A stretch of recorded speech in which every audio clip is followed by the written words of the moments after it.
Okay, the quiz I can go over now because it's now considered late. Okay, so if you haven't already turned in the quiz, you can't turn it in anymore.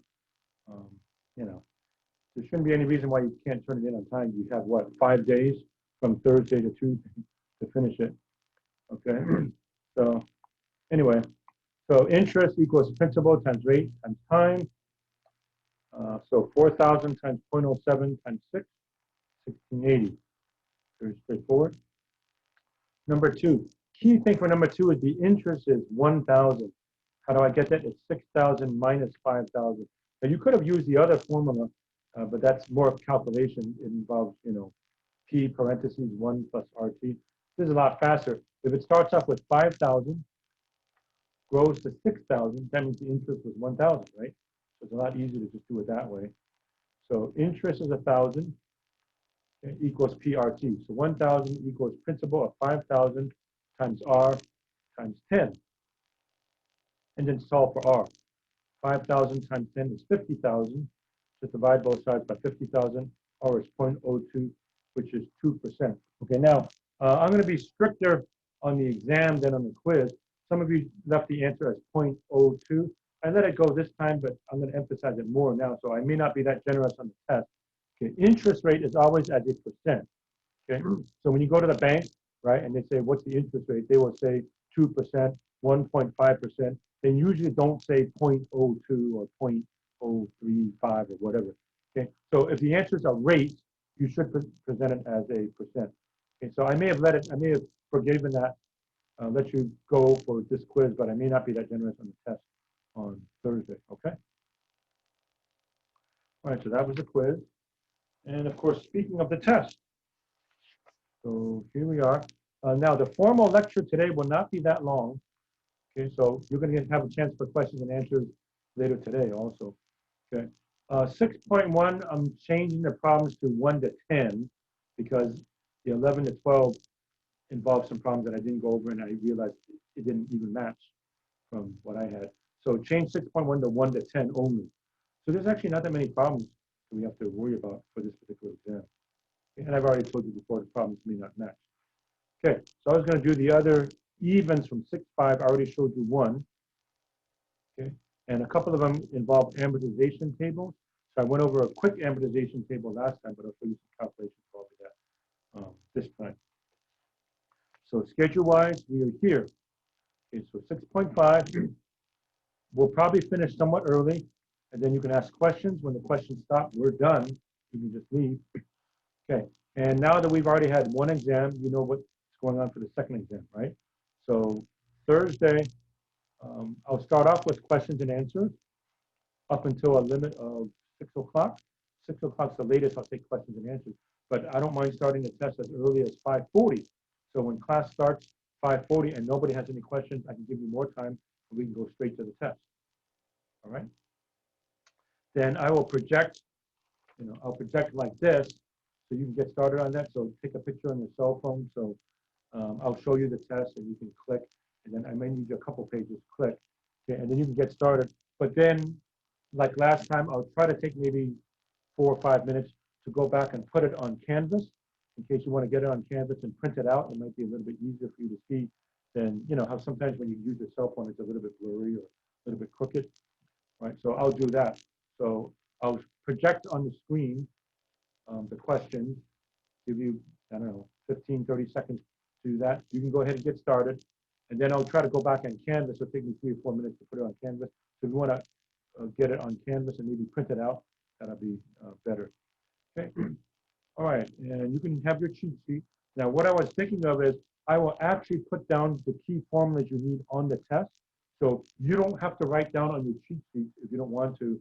I equals PRT and S equals P1 plus I to the n. I'll put that on the test. So you can save a little time on putting stuff down. You do want, I'm not going to give you the amortization table. So you do need to put your own amortization table down. Okay, so you need to have that. And then you can work on the test until closing time at what, 6:55? Okay, so remember at 6:55, I will stop the meeting. Our meeting will close, and then you have 5 minutes to turn in the test. So just take a picture on your cell phone, click, click, click, click, and then email it to me. Or if you have a scanner, like cam scanner, you can scan it to me. And then you get another half an hour, so 7:30 p.m. on Thursday, you have to turn in the homework. If you want to turn in the homework early, like earlier in the day, so you can get it over with, then that's perfectly fine for me also. And remember, there's a homework requirement. There's a 70% homework requirement. So if you don't turn in the homework or you don't have at least 70% of the homework, then guess what? I don't grade your exam. It counts as a 0, right? You have to have the homework. All right. Okay, so that's that. You may have, let's see, what else do I need to say?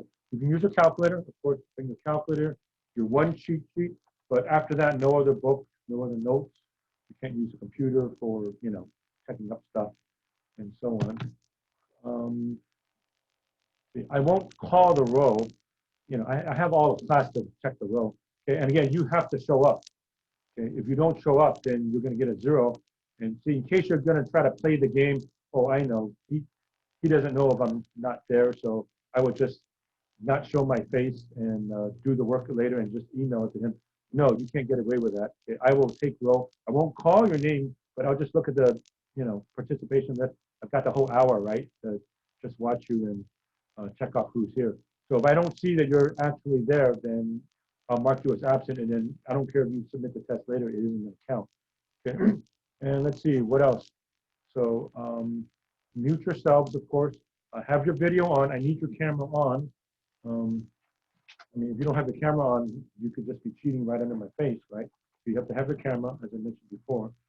Let's see. Here.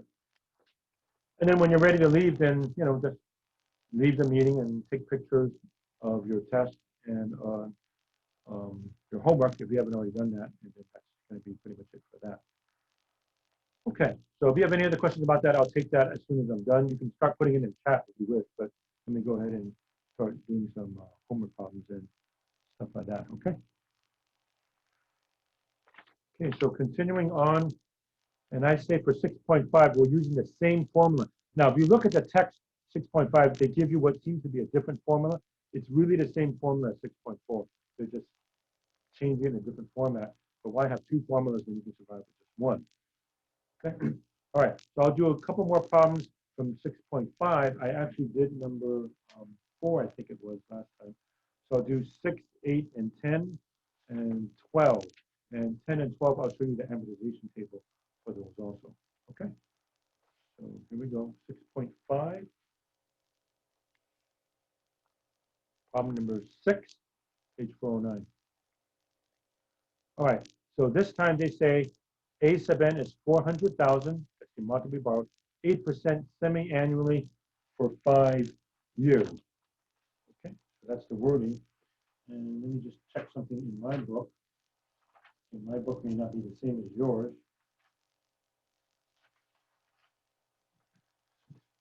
5 number. Yeah, so I think it is the same. All right, so a business borrowed $400,000 at 8% compounded semi-annually for 5 years. What are these semi-annual payments? Okay, so it does math. So 400,000 is the A sub n. That goes over here. All right, semi-annual means divide by 2. So 8% divided by 2 is 4%, which I'm going to plug in as 0.04. And the n is 10, 5 times 2. So 10. Throw it into the same formula as 6.4. Okay, so the 6.4 formula is the same as 6.5. So let me show that to you again.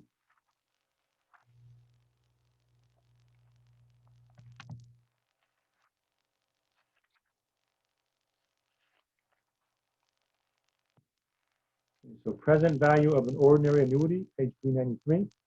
Right? A sub n is equal to R times 1 minus 1 plus I to the negative n over I. Okay? So on the test, I'll give you all these formulas. So if you don't want to put these formulas down on your cheat sheet and want to save space for something else, you may, especially for that amortization table. I'll give you this. Okay, again, you don't need that middle thing. A sub n equals R, 1 minus 1 plus I to the negative n all over I. Okay, so I'll give you that. All right, so 1 minus 1.04 to the negative 10 divided by 0.04. Okay, that's about 8.11. I put 8.11 dot, dot, dot, meaning there's more to it. Okay, and what did I actually punch it out? So again, I like to go slow. 1 minus 1.04 exponent negative 10. Okay, that's about 0.32 something. And then I divide it by 0.04. Okay, so right now, okay, so there's my 1 minus 1.04 to negative 10, the numerator, about 0.32 something. Divide that by 0.04. So I now have 8.1108, blah, blah, blah, blah, blah. Okay, so you divide both sides by 8.111. Okay, so option one, you literally type 400,000 divided by, keep every digit, 8.11089577936. Or option two is if you have this answer button, just divide it by answer, which is what I'm going to do. Okay, so I'm going to hit 400,000, 40000 divided by, and then second answer, right? Second answer. And then A and S pops up on my calculator. So to the calculator, it's just like I typed in 8.11089, blah, blah, blah, blah. So 49,316.38 rounded off. So it's 0.377. 377 rounded to the nearest penny is 38. Okay. All of our answers are money. Money is rounded to the nearest penny, so give it rounded to the nearest penny. And that's it, 49,316.38.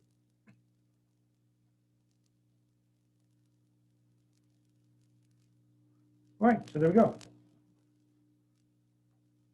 Okay, question 8, similar theme. Adrienne and Anna's auto repair wants to add a new service bay.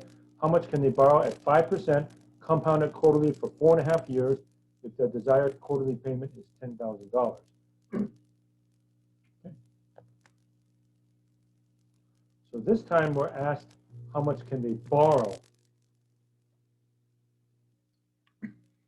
So the quarterly payment is 10,000. So we're looking for the A sub n again. All right, so 5% quarterly, I take 0.05 and divide it by 4, 0.0125. Then my n, 4.5 years times 4, because it's 4 times a year, 4.5 times 4 is 18. All right, so I'm looking for A sub n.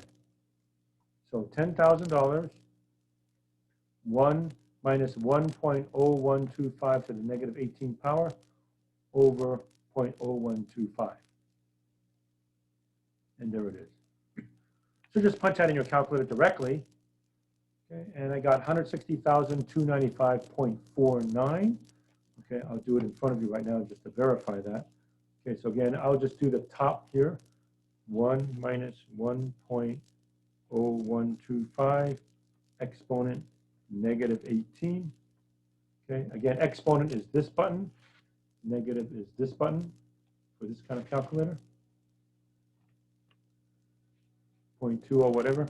Okay, divide that by 0.0125, divided by 0.0125, and then times 10,000 times 10000, round to the nearest penny. So 160,295.489. 489 means 0.49. So that's the amount that they can borrow. And a quick word about if you have this type of calculator, exponent is this one, y to the x or x to the y. And you folks that get a negative, it's normally this button that looks like plus or minus. That gives you a negative. And you'll probably have to go backwards. So like if you want negative 18, you'll have to hit 18 plus minus. That'll pop up with a negative 18. Okay, so anyway, the answer is this. So that's the amount that they can borrow. Okay, the problem's finished, but I'll dig deeper. If they make 18 payments of 10,000, what's the total amount that they pay back? Well, 10,000 times 18, which is $180,000. Okay. So in a nutshell, you borrow this much, 160,000 plus, you pay back 180,000. It's always that way. Right? When you borrow money, you end up paying back more than you originally did. Right? Lending institutions, you know, that they're in it for the business. They're in to make money, right? Okay, so, oh, we'll be glad to give you a certain amount of money as long as you end up paying me back more, right? That's the way loans always work. Okay, so we borrowed 160 plus, end up paying 180. Okay.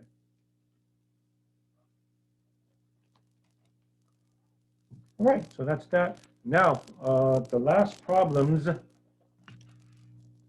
says develop an amortization schedule for the loan described. Okay, so I'll do 10 and 12 because you don't have the answers in the back of the book. You do 9 and 11 on your own. Okay. By the way, these kind of amortization schedules, they work very well for home loans, for car loans, and so on.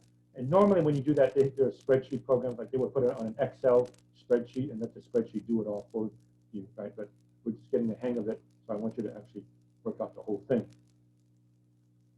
All right, so before I go with that, let me go back and review the amortization schedule. Okay, so go ahead and copy this entire thing onto your cheat sheet. It's on page 406, the very bottom. So I'm going to quickly run through that before I run through the problems 10 and 12.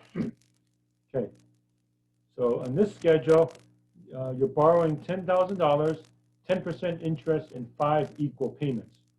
Okay, so they ran through the formula, and the payments were $2637.97. Okay, don't look at this formula. It's actually equivalent to what I've given you. Okay, so here we go. Now, key things you want to notice here. All right, so if I give you this question, in fact, I'm pretty sure I'm going to give you this question on the test. It'll probably be the last question. It takes the longest. So you always put period, payment, interest, balance reduction, unpaid balance. Okay, you start off by putting the amount that you borrowed. So if you borrowed $20,000, put $20,000 right here. If you borrowed $15,000, put $15,000 here. Okay, don't start the period there. Then the periods go here. 1, 2, 3, 4, 5. Now, the amount that you calculated for the payment, $2637.97. Okay, you put that down all the time except the last one. Notice the last one is different. It doesn't have to be different. It might be a little bit more, like here. It might be a little bit less. Okay, so the answer you got right here, $2637.97. You put it here, here, here, here. All of them except for the very last one. Okay, now how do I grow the rest of the table? Okay, first you count the interest. Okay, so how do I find the interest? You take the unpaid balance times whatever the interest rate is. Here the interest is 10%. So 10% of 10,000 is 1,000. Okay. Next, you subtract these two. This one's pretty easy to calculate. And you can say, what's the difference between that number and that one? Well, $1,000, right? So once you get the idea, then you've got that. And by the way, if you want to write on here and say, okay, that minus that equals that, I'll let you do that. Like if you want to just put a minus here and then equals, you can do that. So 2637.97 minus 1,000 is 1637.97. Okay, that's the amount that I get to reduce the balance by. So now it's 10,000 minus this is equal to this. And if you want to put something like that, that's fine. So this number minus this number is equal to this number. Okay, or again, you can play back this video later and see what happens. Okay, then you just keep doing the same thing. You make this payment, but first you have to pay off the interest. Okay, so now you take 10%, but it's 10% of this, not 10% of 10,000. I no longer owe 10,000. I now only owe this much. So I take 10% of that, which is 836.20. Round it off. Okay, now if you punch this in your calculator, it'd be 836.203, but we don't have money that goes out to 203, so you drop it to the nearest penny. Now you subtract that minus that is equal to 1801.77. That's the amount that you get to subtract here now. So 8362.03 minus 1801.77 comes out to be this. So now that's the new value that I owe. Do it again. Make the same payment. Take 10% of that. Okay, 10%. The shortcut is just move the decimal over, right? So 656.026. 026 rounded up would be 03. Makes sense. Subtract that minus that equals that. And again, if you want, you can just put minus that equals that all the way down if you wish. So now I get to take 6560.26 minus 1981.94, comes out to be 4578.32. Do it again. Okay. Now you want to go home later and try to multiply these numbers out, see if you can get these. Don't just take my word for it. Okay. But it's basically just a lot of adding, subtracting, multiplying, and dividing. But make sure you can duplicate this table on your own. Right? Okay, so 2637.97, take 10%. 10% will be 457.832. Rounded up would be 0.83. Subtract that minus that is that, 2180.14. Now I take 4578.32 minus 2180.14, 2398.18. Okay, now we reach the bottom here. So I have to talk about what happens here. Quick timeout. You notice as time goes by, am I paying more or less interest? You're paying less interest. Why? Because you owe less money. Because I keep paying 10%, but the first 10% was on 10,000. The next 10% is only on that, so I'm paying less. The next 10% is on this. So as time goes by, I'm paying less and less in interest. Okay, so one more time.